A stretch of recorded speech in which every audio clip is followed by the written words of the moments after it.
demonstrations. And the one thing that these two weapons actually have in common with each other is this. They're both considered to be a little outdated by the mid-16th century. Now, during the age of discovery, if you're leading an expedition to the New World, congratulations, you're paying for it. You got to buy your own ships, you got to buy your own supplies, you got to hire your own men. So when it comes time to arm these guys, they would often purchase older, cheaper weapons still considered reliable. So the first one we're going to talk about, I'm sure everybody recognizes as crossbow.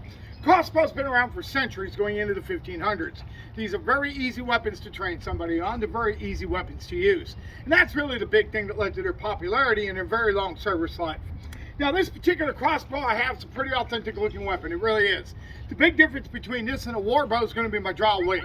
My draw weight on this piece is only 70 pounds. A good war bow will have a draw weight on it of 160 pounds. Some of them got so severe that they actually had a tool known as a goat's foot lever, and that would assist you in bringing the drawstring back into place.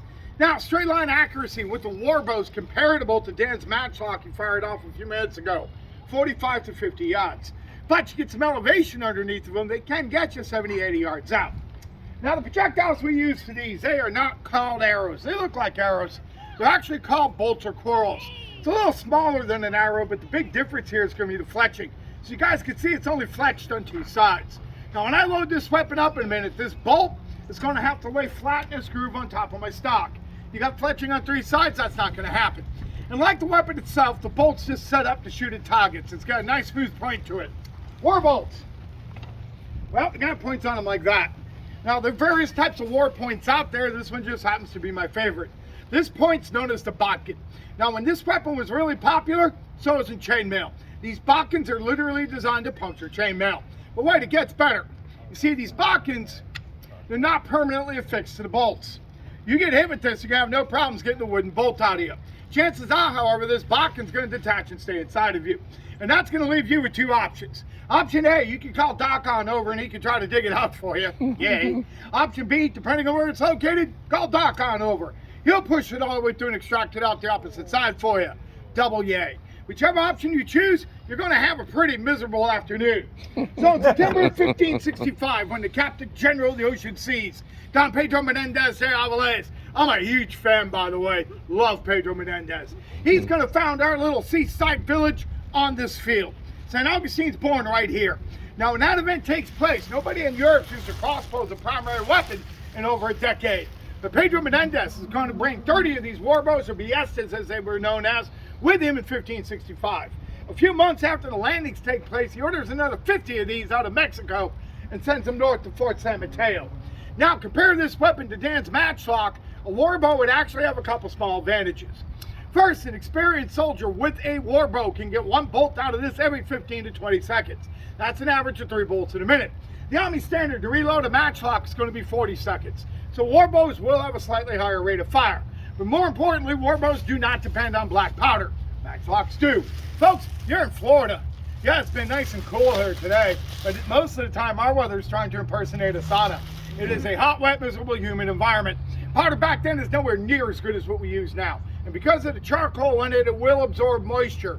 Your powder goes bad, that matchlock turns into a 9.5-pound club, just like that.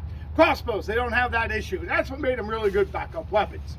All right, guys, I am going to just ask you to step back off the rope just a couple feet, range safety. This is not the site of rust. Now, loading her is simple. You flip her upside down, put your foot in the stirrup, pull back up on the drawstring. Drawstring set. Take your bolt, slide it right on in there. She's good to go.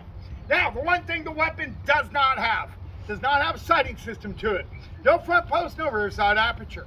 Personally, for me, I found the best way to aim this is I use the tip of the bolt as a sight and probably don't stick another kayaker in the bay. Low tide. Got a squirrel to shoot at over him. Ooh, Nice. he could have got it too. Right? Yeah, this piece got a real easy reload to it. Warbow would definitely take you a couple extra seconds.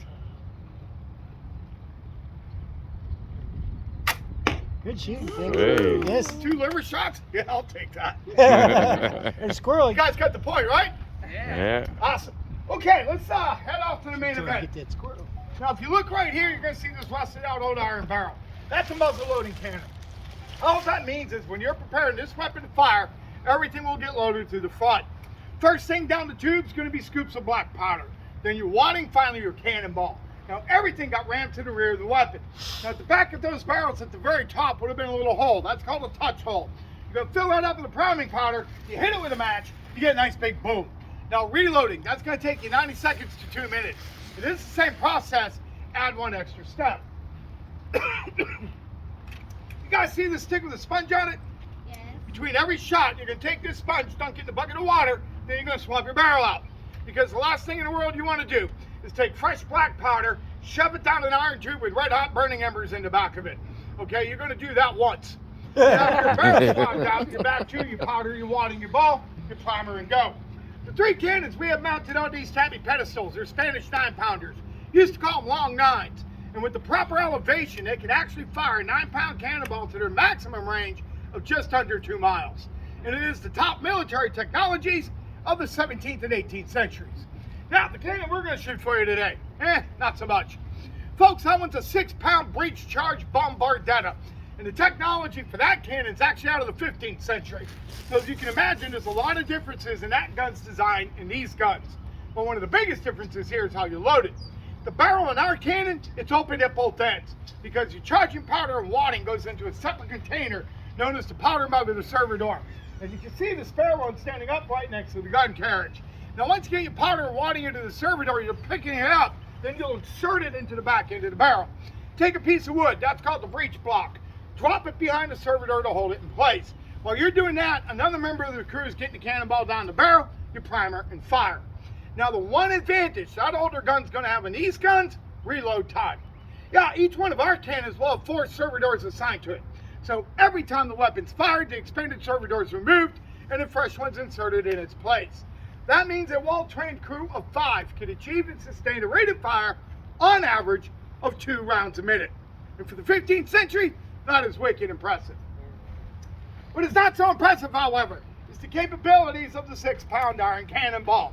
Would you like for me to demonstrate for you, the eager audience, the capabilities of this 6-pound iron cannonball? Yeah, sure. All right, once you brace yourselves, this is going to be like the most exciting part of your entire weekend right here.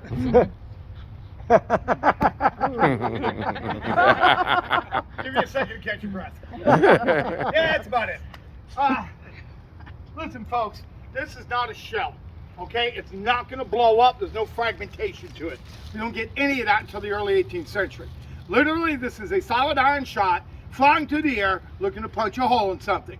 So once again, back to Pedro Menendez when he arrived here in September of 1565. Just like my crossbow, those cannons are outdated. No one's used guns like that in Europe in a while. But Pedro Menendez is going to purchase 20 of these cannons and bring them over here. Now the landings. Folks, it's not like everybody just showed up here on the 8th. Okay, the landings actually start September 5th. The landings continue till late evening, September 10th. And it's during that time frame these 20 guns are brought ashore. Now, once the good admiral gets them on dry land, what's he do with them? And in anticipation of an attack by Jean Ribault and the French out of Fort Caroline, he's going to emplace these cannons on the beach behind me to cover the bay and the inlet. And in 1565, guys, that's all beach. You can stand right where you are now. You could have looked over a wide open bay across a very barren Anastasia Island. And it turned out to be a solid move. Folks, this cannonball's small. You fire this thing at a large ship, what's going to happen? Not much. Ball's going to bounce out the side of the hull and you'll just aggravate the captain of the boat. But Pedro Menendez realized when he arrived here that we do not have to worry about large ships making it into that bay. And that's because of the inlet. In 1565, that inlet's nothing like we have today. Today, it's a straight shot out to the Atlantic. Back then, it ran off the east side of Anastasia Island from the south to the north. At low tide, a sandbar blocked the entrance to it. High tide, it's only 9.5 foot deep. There's no way a large ship's making it in. So the French want to try us off the water? No problem, bring it on. But they are going to have to use a much smaller vessel, like that longboat we have on display on the south side of the field. Now that is a ship-to-shore boat, and every sailing vessel of the era will have a boat similar to that with them. Folks, this ball would have come out of that gun traveling at approximately 400 miles per hour. It is going to smash through something like that like it's made of cardboard. And the soldiers inside the boat, and that's taking place, are having a horrific afternoon. Think about it. 20 guns, 2 rounds a minute. All right, that's a lot of this iron shot potentially screaming across that bay at any given time. Now the ball strikes below the water line. that longboat starts to sink. Guess what most Europeans in the 16th century can't do? Swim. Swim, you got it. Bottom line is this, that boat goes down there going with it. So even though these guns are a little outdated by 1565, those 20 bombardettas were more than adequate to defend this position. Now, maximum range on our cannon, 1 mile. I'd like to use the Bridge Alliance as a reference. That is just over a mile to our south. The ball would almost make the bridge. But do not get me wrong, they're not accurate at that distance. Gunners on these bombardettas are trained to engage targets in around a half a mile. That is the effective range of the cannon.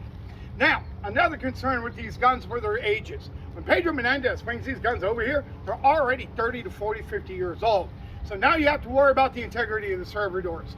If you overcharge the servidor with powder, there's a good chance you could actually blow the servidor up, and that would take the crew out. So the average charge of powder on that cannon at this location in 1565 would have been 1 pound to no more than 1.5 pounds. All right, there is going to be 2 commands here, guys. Por España for Spain, fuego for fire. It's cannon, it's loud, it's kind of what they do. So we recommend you cover your ears up.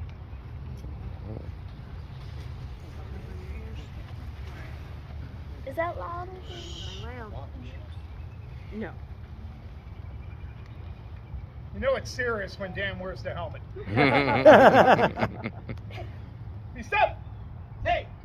Por España! Por España! Fuego!